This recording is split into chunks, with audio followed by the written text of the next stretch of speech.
Hello guys, welcome to lesson number 41 in our drawing series, Drawing Techniques for Beginners. We're getting quite far along now with our barn drawing. I think we're going to call this the Homestead. Over on the Facebook group, there's a couple of you who have been commenting and somebody came up with the name Old Homestead, and I really like that. Like I said from the end of last week's lesson, what I've done is I've just added a little bit more of the 2H and some of the HB in the darker areas, and just started to fill out some of this left hand side and just bring a little bit of value out over on the right hand side here. So what we're going to be doing today is we're going to introduce our 2B pencil. So I've sharpened my 2B pencil, and again going through the same process, we're going to start in these darker zones, these darker areas, and then what you will start to then see is as we bring in these darker zones there, we then get a better idea of how much value we need to add in some of the lighter sections. So for example, this roof area here on our reference is quite light, and so is this this area that is in sort of the direct sunlight. So without further ado, I'm going to crack on with this. I'm really enjoying this project. I've seen some of you posting over on the Facebook group already. Some of your, I guess some of you have taken it slightly further. Now, you'll notice straight away that this 2B pencil is not only going on very smoothly because we have started to layer underneath that already with the HB and the 2H, but what we're also doing now is we're really starting to get some contrast. Like we said earlier on in these lessons, that because the paper's so white, we think that we've got enough value down in the early stages, even with maybe a 2H or an HB pencil. And some of you have been very scared to go darker, but as you now start to see me layering this 2B pencil down, and I'm still using my tapered stroke, and I'm still using it very, very lightly, I'm sort of feathering on the value, I'm not pressing on too hard, but you can now start to see that this top left corner of this window on the top of the roof, we're now starting to add some depth and some contrast in there. So this really for me is what I would start to call the beginning of the dimensions starting to take shape. What we've really been doing up till now is we've been doing something called conditioning the paper. The 2H and the HB, what we're doing with those is, although we are identifying, we're getting some details in, what we're doing is we're getting the tooth of the paper filled with value so that we can then start to add some of our darker values on top of that without getting that white pitted effect. If you go too dark too early, unless you are using something like a blending stump or some sort of tool to blend, maybe a piece of tissue or a Q-tip, what happens is you get this very speckledy look. Again, depending on how toothy your paper is. Now, the paper that I would really recommend is something called a Bristol board, a Bristol paper, and my favourite is one by Strathmore. So you can get a Strathmore Bristol Vellum, which is slightly toothier, or you can actually get a Strathmore Bristol Smooth, which is personal preference really, but I like the toothiness of the vellum, particularly if we are trying to draw textured surfaces. Now, because we're filling the tooth of the paper up gradually, we aren't going to have this speckled look or with these little white blotches and dots appearing through.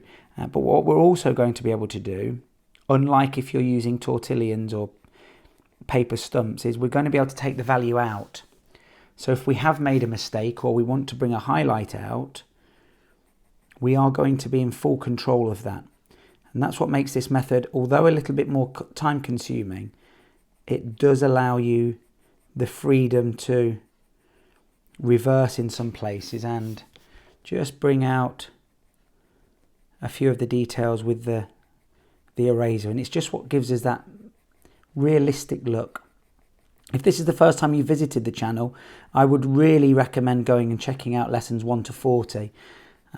I started this series of tutorials really just to try and put together a series of lessons that were bringing together the things that I've learnt over the last few years now. I've paid quite a bit of money on art classes and online sessions and whatnot, and I just wanted to try and bundle those together and some of the best practices, and obviously talk about some of the things that I found haven't worked. Because as a beginner artist, as somebody that's just starting off, it can be a bit of a minefield at times. what equipment to use, and I've spent a fortune in the past on various materials, and some just sit dormant in my art cupboard. And you know, if I could trade them all back in and get my money back for them now, I'd have a pretty penny or two in there. So just giving you some guidance really, and understanding what does work and what doesn't work, and hopefully not making some of those errors that I made in the early days. So again, I'm coming in with my 2B now, and I'm just working in these darker areas. We spoke last lesson about understanding how the light works, and what we're trying to do throughout our drawing, whether it's something like this, an old building, or a portrait of a baby, or even in some cases, you know, maybe a furry friend, an animal or a cat or something. What we're trying to do is we're looking for where the light is the darkest areas, or where the light's not getting to, and we're looking for the areas that the light is catching the most. And we need to keep that in mind as we develop our drawing. The more opportunities we've got to show dark zones and light zones, the more realistic our drawing becomes. For me, the 3 cornerstones for realism is contrast. So identifying very early on in your drawing, even if it's just looking at the reference image, what areas are the darkest? What areas are the lightest? And throughout your drawing, it's making sure that those areas coincide with the reference image, so that we're not going too light in the dark areas and we're not going too dark in the lighter areas. But we have to have contrast.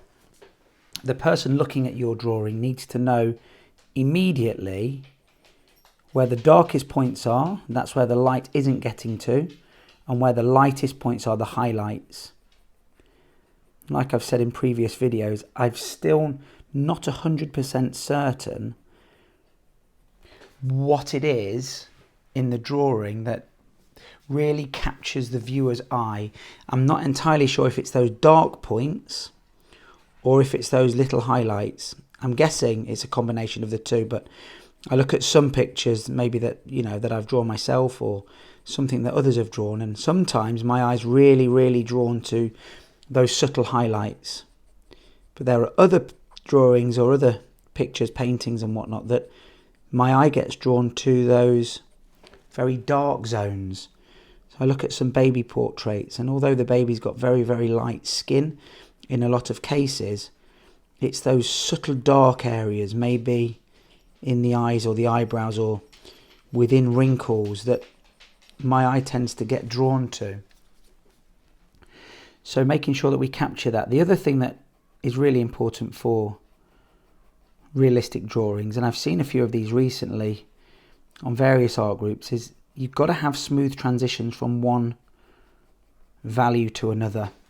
So in this case here, I don't want these solid lines in between my 2B and my HB. So what we're going to do is we're going to keep going backwards and forwards. So I've now brought in my HB pencil, and I'm going to go back over the area that's got the 2B initially, and I'm going to fade out into the next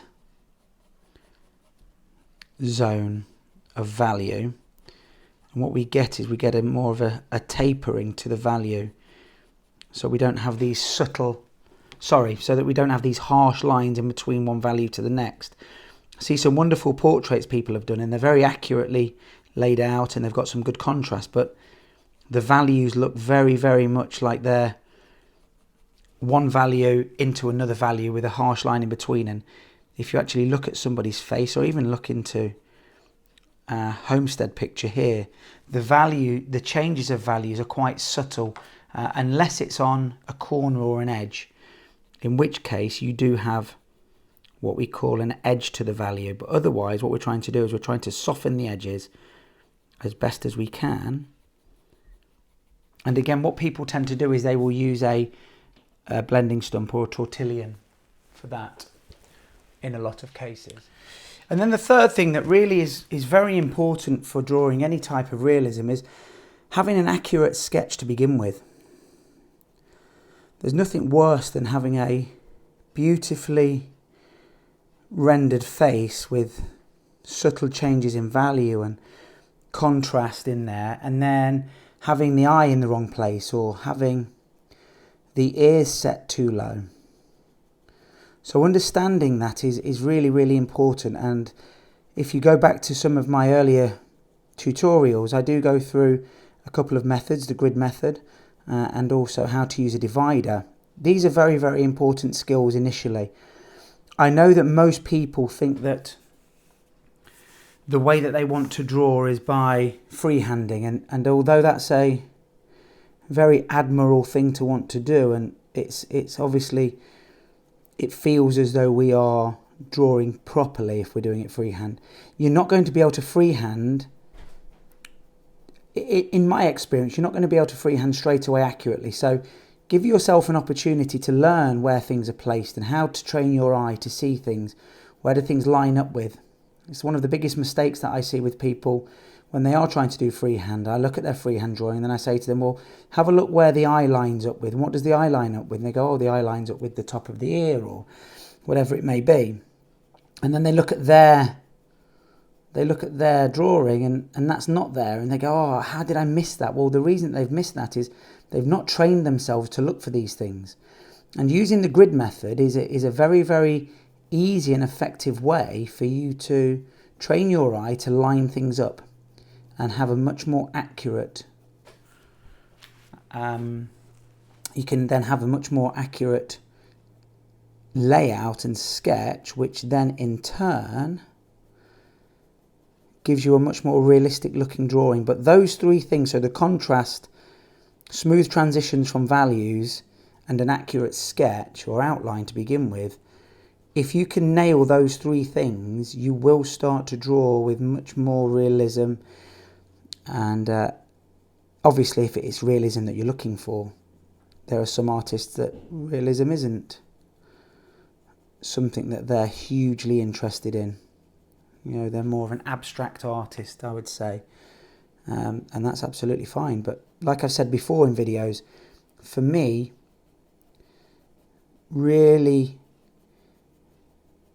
looking for realism and accuracy in my drawings is what gets me going. It's what I like to try and achieve, and it's what I strive for in every drawing. So I'm still just using this HB. I'm using this HB now in a horizontal direction if the drawing was the correct way up, because in here, and you might not be able to see it on the reference image on the actual video here, but there are some planks of wood and some boards that are going in that horizontal direction, and I just want to try and develop those throughout my drawing.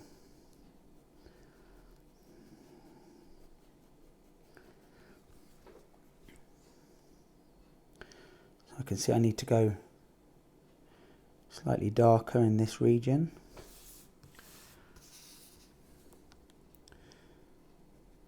And I'm constantly flicking my eye from my reference image over towards my drawing.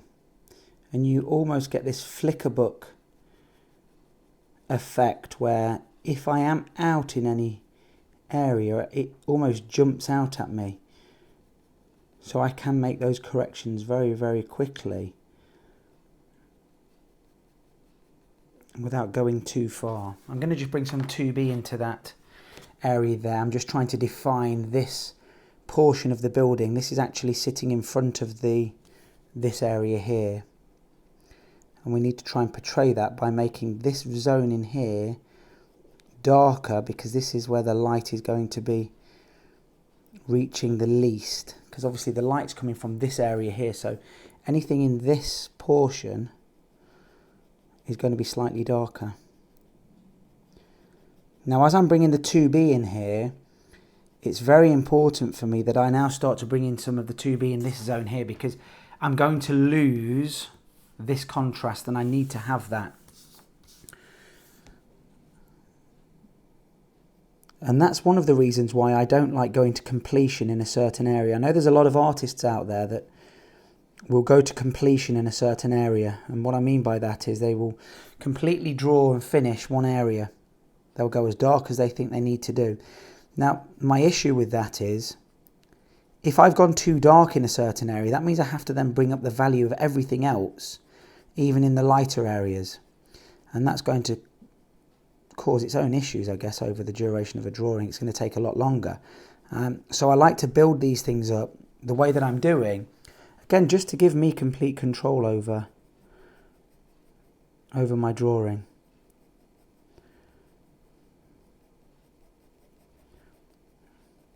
And I'm always building the contrast up, so I'm working in the darkest areas, and as the lighter areas build up in value, I'm just revisiting the darker zones, making sure that the darkest areas in the reference are still the darkest areas in my drawing.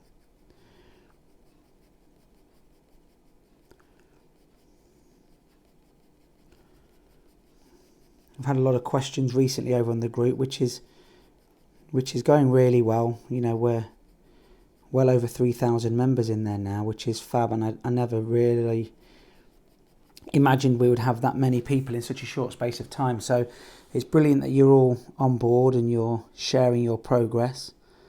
But I've had a few questions about, you know, which pencil do you use in which area and whatnot, and I can remember being in the same boat and being almost obsessed with which pencil I'm using at what moment, and which area of my drawing was 2H and which area of the drawing was 4H and which area was 4B. Now, what I've learnt over the last couple of years is there isn't any one area that is just going to be one pencil. It's a combination. It's a combination of the H pencils and the B pencils and the HB pencils, and what that does is it gives me this rich value. Think of it more like you're just trying to go darker. You're just having more of a combination of the pencils. You're layering upon layering. But even in the lighter areas, it's still a combination of layering the H, the 2H, the 4H, the HB, and then taking some out with the eraser. And then relayering again.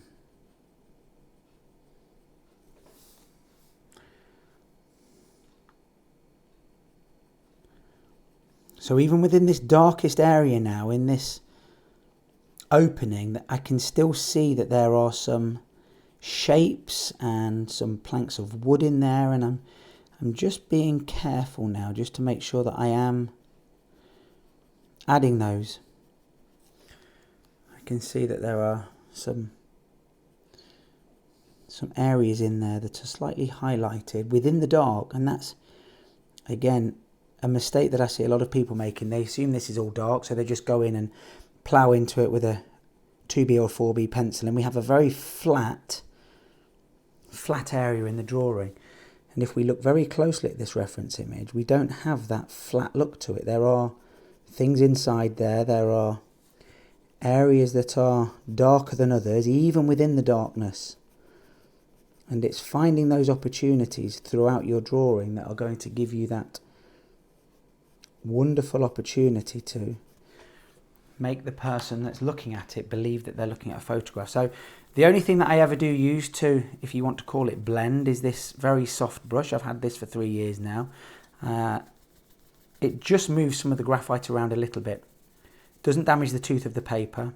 I work again from the dark into the light areas, and you'll be amazed at how much of this graphite has actually been moved around. So let's now start working a little bit in these upper edges of the roof here now to the right.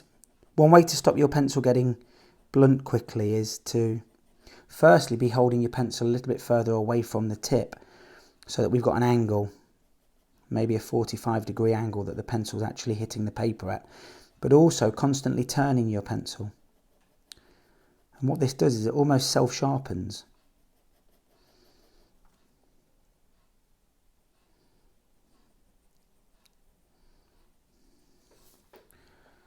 And you'll notice that, you know, we've been going for 20 odd minutes now and I haven't sharpened any of my pencils. Now again, I remember in my early days when I'm bearing down and I'm having this forwards and backwards motion with the pencil on the paper, which if you go back to the first lessons and I'm talking about the tapered stroke, you'll understand that I'm not scribbling. My pencil stroke is always pulling towards me. I'm pulling towards me with each stroke and then pulling the pencil off of the paper and then pulling it back towards me. And it's this tapering that gives me control, but it doesn't damage the tooth of the paper. It gives me a very rich, consistent looking value. So we know that this is going to be the darkest area under here.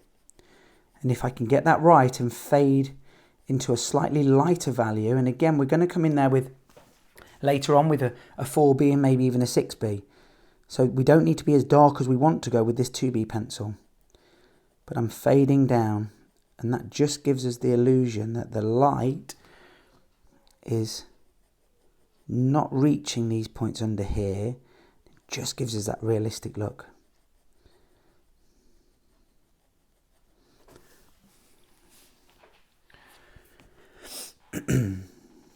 If this is the first time, like I've said, that you've joined us, then thank you so much for that. I really appreciate all of your views, likes, comments, shares.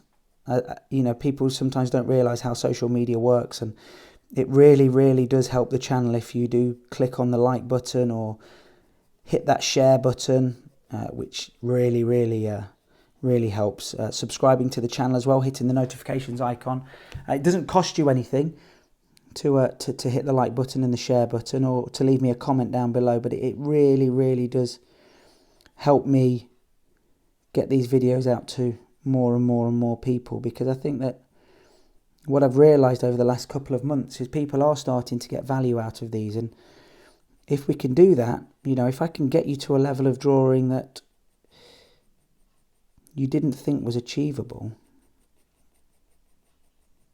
and it hasn't cost you anything, then that's wonderful. That's me job done. So yeah, I do appreciate it. Go and join our Facebook group. It's called Tutorial Tuesdays Beginners to Pro. We're a nice group. We interact well.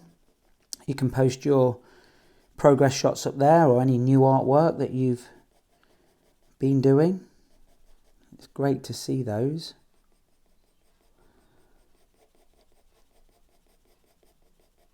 You can also find me on Instagram, of course. I think most artists have got an Instagram. It's a wonderful place to share your work, but also see others' work as well.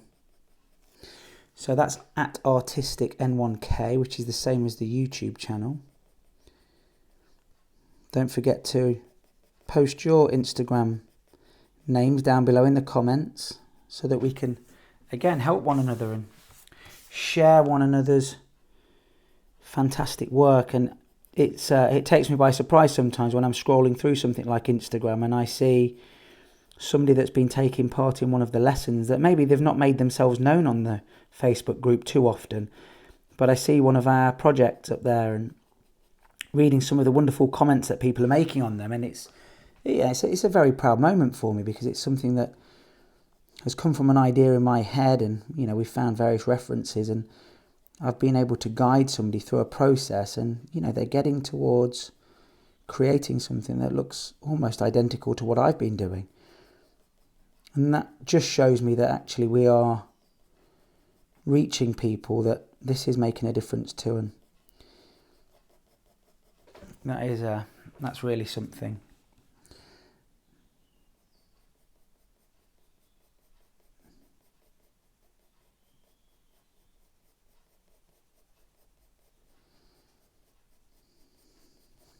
If you've got any ideas for future videos, anything that you'd like to maybe have a go at in the future, then again, don't forget, leave me a comment down below, or get hold of me on Instagram or the Facebook group,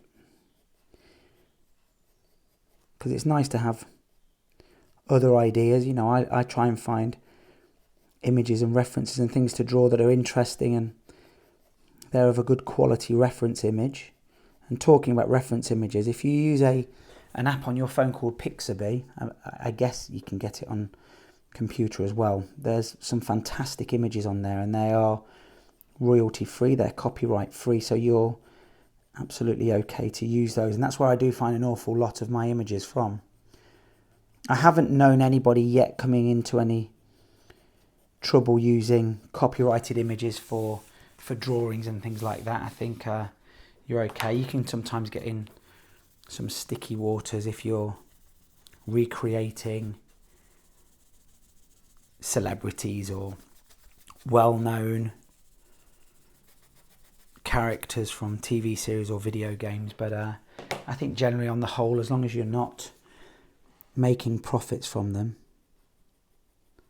and selling them, then we're okay. But I just like, just to be careful, make sure that we are doing things above board.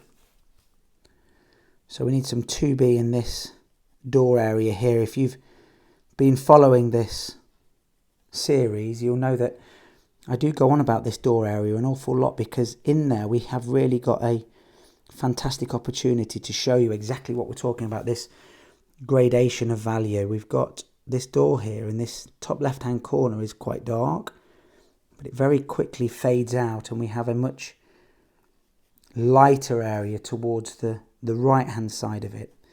And it's that principle that you can see highlighted in that left hand side that for me is so important. That is exactly what we're trying to achieve throughout our drawing. We're looking for those subtle changes. So from a dark edge in here to this left hand side, I'm fading it out slightly towards the right. What I'm doing now with this 2B pencil is I'm just picking up all of these darker areas. We've got some windows and some cracks in the board where the light is really not getting in towards. So I'm just, again, pulling those out with this 2B, bringing the contrast up. And I think you'll definitely agree with me that over the duration of the last sort of 25-30 minutes, we have definitely started to ramp up the contrast in some of these really important areas. And I'm pretty happy that we are getting towards a sense of realism, and we're starting to capture some of those highlights, darkened areas, without going too far and without overworking any one area, which is always important.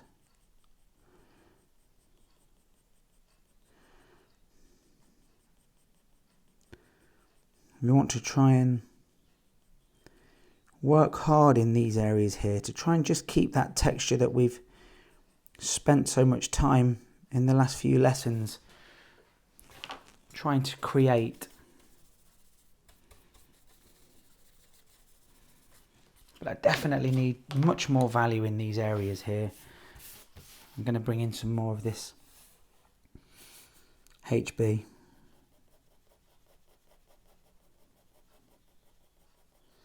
Now, even in the areas where we have got a lot of 2B in here, the HB is still laying down value. What I'm trying very hard to do is never press on so hard that we've sort of gone to the limit of our pencil. I know I'm damaging the paper then, and I've got no more wiggle room. So then to get more value out, I have to go up a pencil, and then up a pencil again. And before we know where we are, we're into the 7, 8, 9Bs before really we need to be. So I can even still get some value out with this HB pencil in this very dark zone, this dark region in here.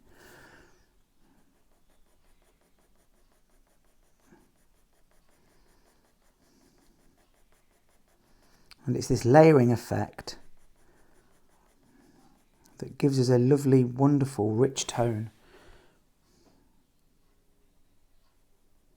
So I can see this board that goes across now, this slat that goes across inside the darkened zone is too light now. So I'm just going to fill out some of that with the HB. And yes, this process does take a little bit longer than it would do if we just went in with a HB and a 2B and used a tortillon, but this is not a race, and the finished product, in my eyes, is far better. We have far less graphite shine, which is where we've flattened down the graphite into the tooth of the paper and almost making a reflective surface. So we have far less of that using this method. And I just think that by learning this way and being able to create something with just a pencil then helps you in whatever endeavour you're pursuing in the future, whether it's painting or pastel work. There are so many of these skills and ideas that you can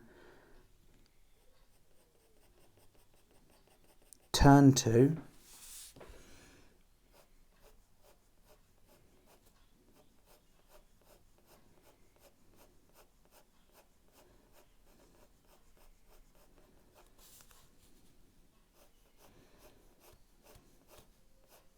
so again, just looking to bring out some of those horizontal boards. And again, I'm not getting my ruler out. I'm not being too picky and trying to get this perfect, because this building it's falling to pieces. It isn't straight pieces of wood and mass engineered pieces of timber.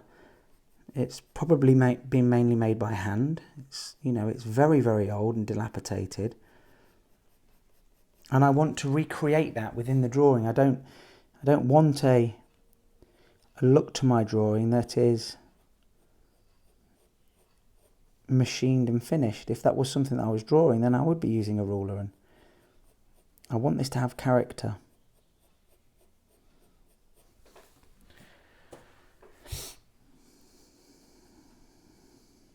And even working in these areas where we've got these horizontal slats, if I've got an area that's closest to this darkest zone, then it needs to be darker than the board that's coming out this way.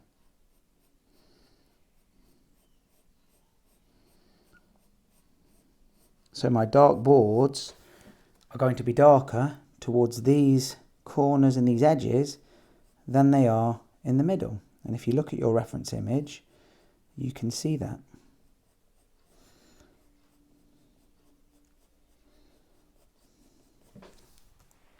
I might come in with an HB now, because the HB lead is slightly harder.